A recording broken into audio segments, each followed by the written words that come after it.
Hello everyone and welcome to my YouTube channel BNB Daily Spoiler. Family torn apart.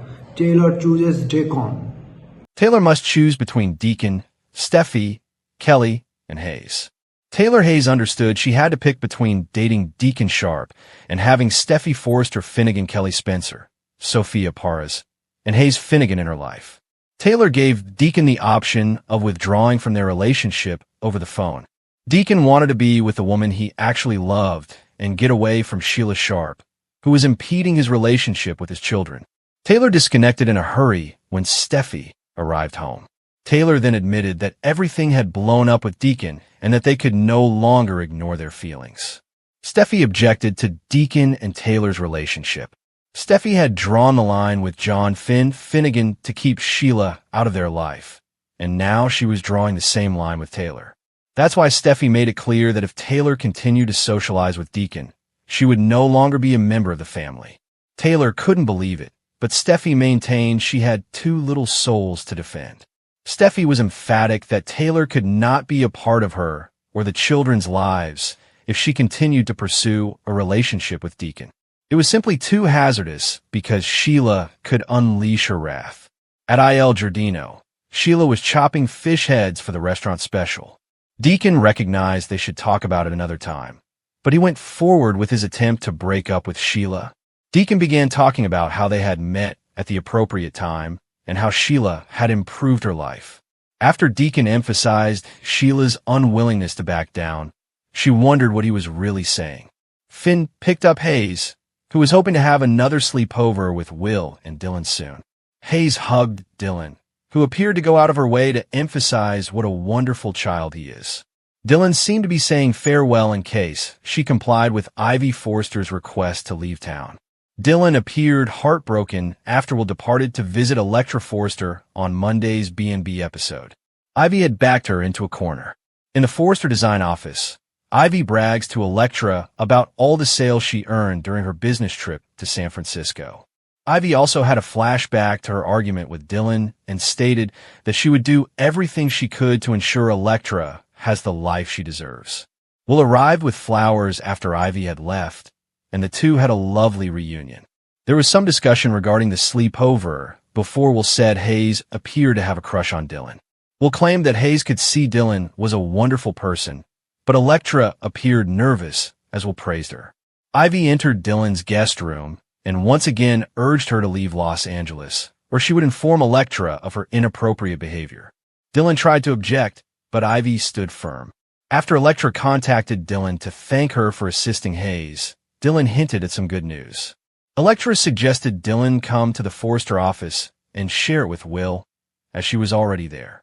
After Dylan disconnected, Ivy stated she could inform Will and Electra about her phony job offer in person.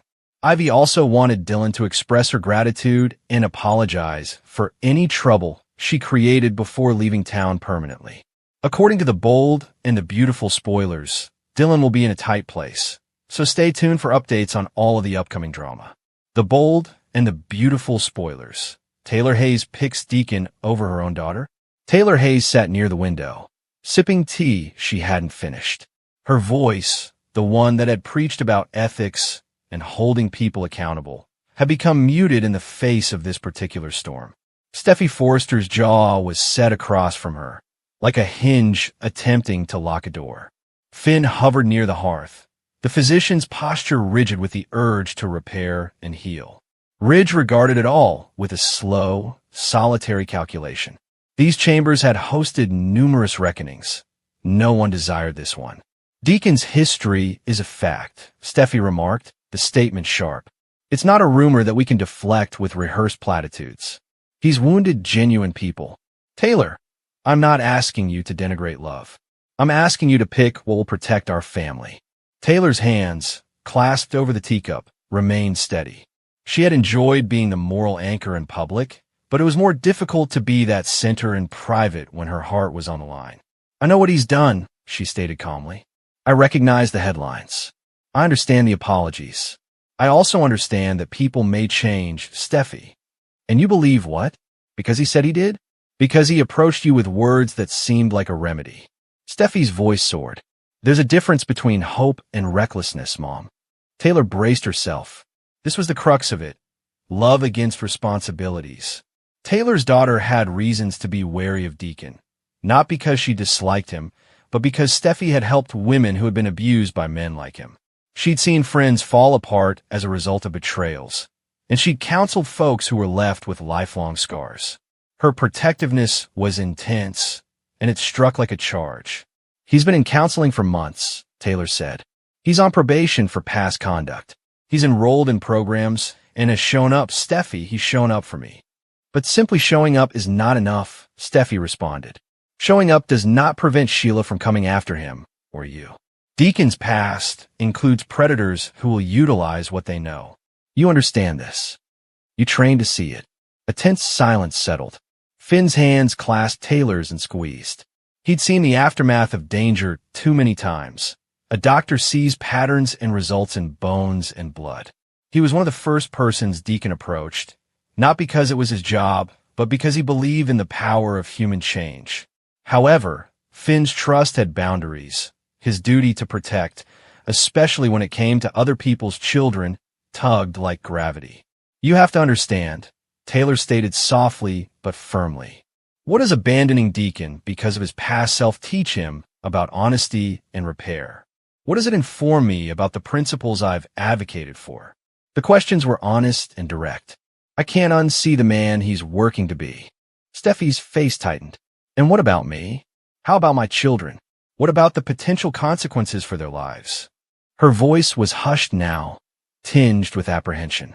If Sheila shows up and does what she's done before, I can't. I won't let it happen under my roof.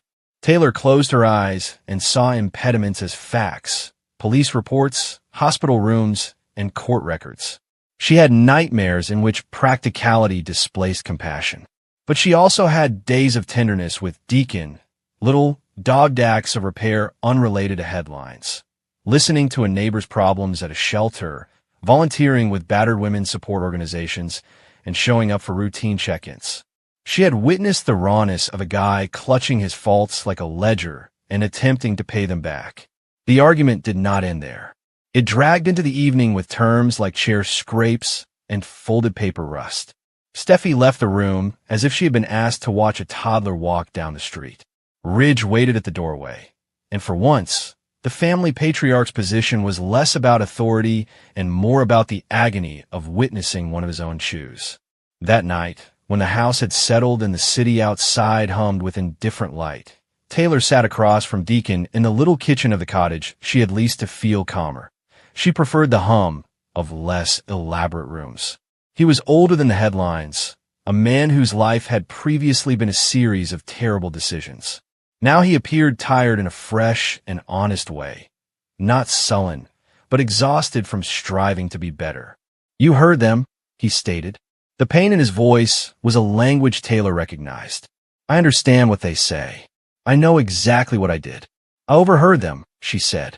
I also heard what you said to Finn tonight about accepting responsibility and going to court for a restraining order. I overheard the plot. I heard the changes. Deacon's throat worked. I'm not seeking for forgiveness from anyone. I want to earn it. He grabbed for her hand, which she accepted. If you support me, I will do the work. Not showy things, but real ones. I'll set boundaries with Sheila. I will acquire judicial orders. I will check in with your friends. I will do whatever it takes. Taylor wanted to believe him, but she also had the codex of a career that taught her to judge people based on their behavior. If I stand with you, she continued slowly, then I'm willing to publicly place my confidence in your rehabilitation. I can't do it half-heartedly. If I do something, I do it completely. You won't have to risk the children, Deacon claimed. I will accept any terms. I will sign anything. I am willing to relocate if necessary. I will not risk anyone. Her universe narrowed to a point of choosing, much like a camera lens does. Love on one side, family safety on the other. It wasn't a beautiful binary.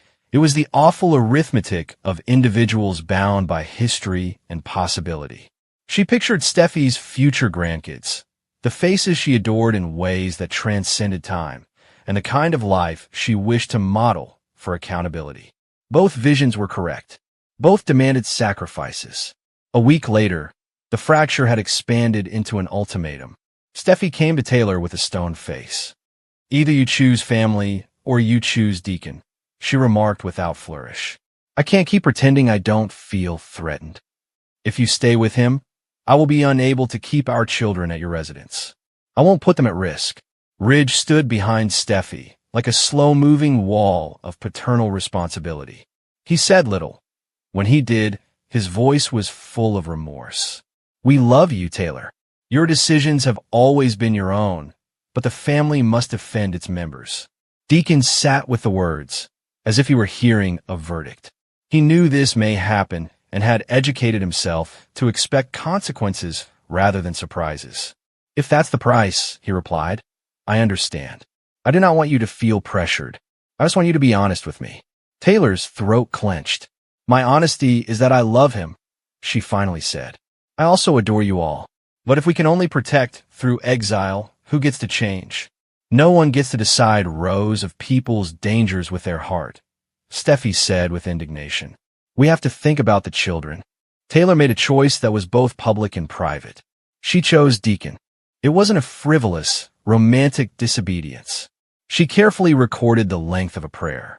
She spoke to Ridge with tenderness and grief, telling him she needed to live somewhere where her conscience could pursue the things she believed in. She told Steffi that she understood her fear and fury, and she pleaded for time and the opportunity to demonstrate that accountability could look like mending. And then she packed what was remained of her life into a suitcase and walked out of the Forrester home, not as an exile, but as a woman making a commitment. The repercussions were swift and devastating. Headlines, which thrive on scandal, screamed the most stinging lines. Taylor chooses Deacon over daughter. The Forrester rift deepens. Phones rung. Friends choose sides. Taylor's friends, who had worked with him in clinics and community centers, were startled. Others, who had long believed in second chances, provided discreet support. Steffi felt deceived in the manner that only children can, a betrayal that was both personal and moral. She saw her mother go and experienced the weird, dual anguish of someone whose personal and public worlds had clashed. Ridge, who had been nurtured with the idea of family as a sacred instrument, felt the crack as if it were a real object in his grasp. "What are you doing?" Steffi inquired, her voice breaking as Taylor put on a coat beside the entrance. "You chose him over me, over our children. How do you do that?" Taylor took Steffi's hand. Her eyes were red-rimmed. "Because I believe a person can do better," she told me. "Because I cannot live according to the doctrine of exile. Because love does not always prioritize safety over the shattered." "Love doesn't put the children in danger," Steffi responded, and the accusation fell flat. In the weeks that followed, the family became a map of consequences. Steffi restricted visits, pickup times were adjusted, and legal counsel advised on boundaries and restraining orders. Taylor and Deacon moved into a modest rental together.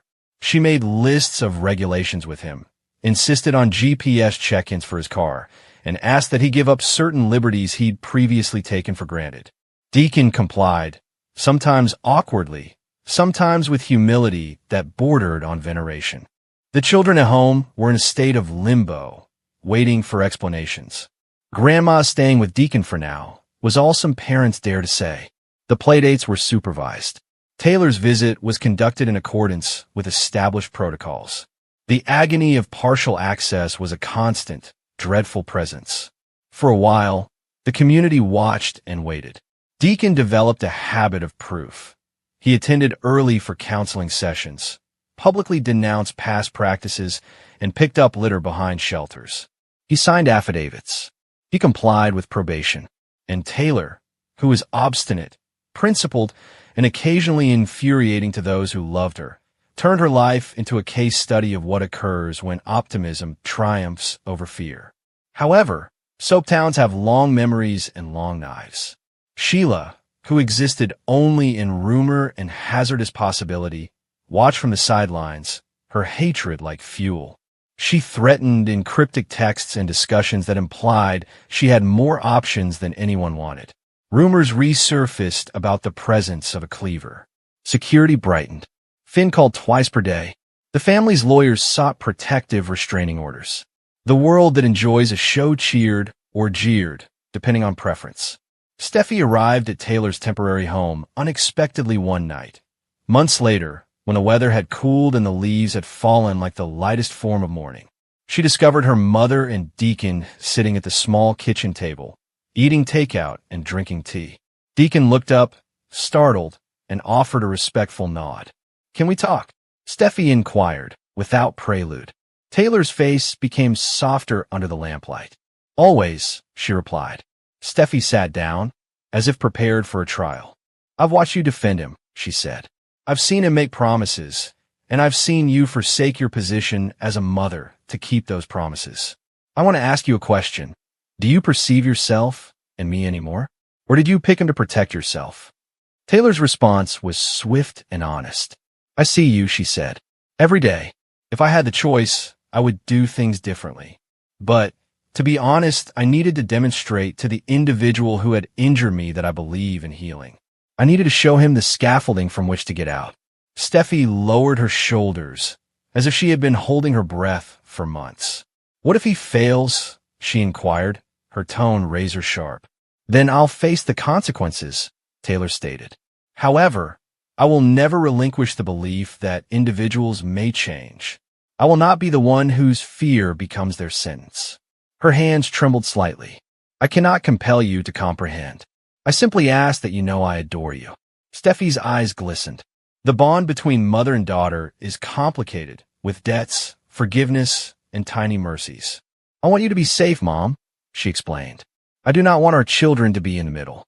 I'm not sure if I trust him yet." "You don't have to," Taylor replied. "But I'm asking you for the tiniest act of generosity, patience. Let him demonstrate it in little ways. Let me show you that I'm still your mommy." They stared at each other in the silence that seemed like an olive branch. It was not a reconciliation. It wasn't even a truce. It was the delicate construction of a family striving not to fracture. In the following months, Deacon did not become a saint. He stumbled frequently. He experienced nights when he relapsed into old mental patterns and had to be coaxed back by counselors and Taylor's firm insistence. He made mistakes, and each one threatened Taylor's relationship with her daughter. But he also achieved little victories. A consistent work at a community shelter, a program he helped design for men who wanted to stop being violent, and weekends spent caring for neighbors' children when their parents needed a break. Steffy observed, sometimes from a distance. She softened occasionally, more to the steadiness than to the guy himself. She gradually authorized visits so that the children could see their grandmother in a supervised, protected environment. Ridge called with more careful questions than anger. The family did not melt into harmony. That is not how stories like these end. Instead, they chose the more difficult path. They lived with their decisions and attempted to hold each other accountable on a daily basis.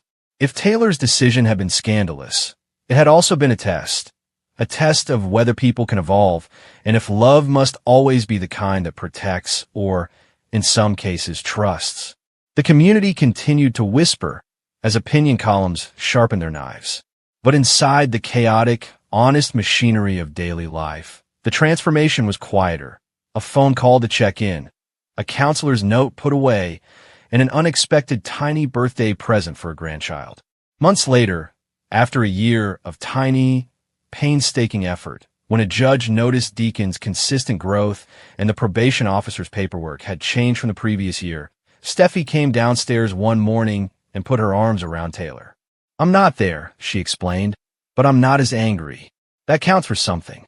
Taylor cuddled her daughter and reflected on the expense of living by principles. "It counts for everything," she added, "since sometimes love's accounting is done in inches. The steps back to trust, the minor restorations, the tough desire to see someone's humanity. In soap opera land, endings are provisional. So is forgiveness. But Taylor had chosen a road, not to make a major apology to the world, but to do the day-to-day work of reconciling her convictions with her actions.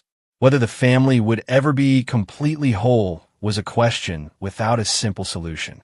For the time being, the Forrester house and the Hayes heart existed in that complicated present, a place where love, danger, redemption, and uncertainty coexisted, and where the most difficult job was not selecting sides, but choosing to keep walking together, no matter how shaky the steps were.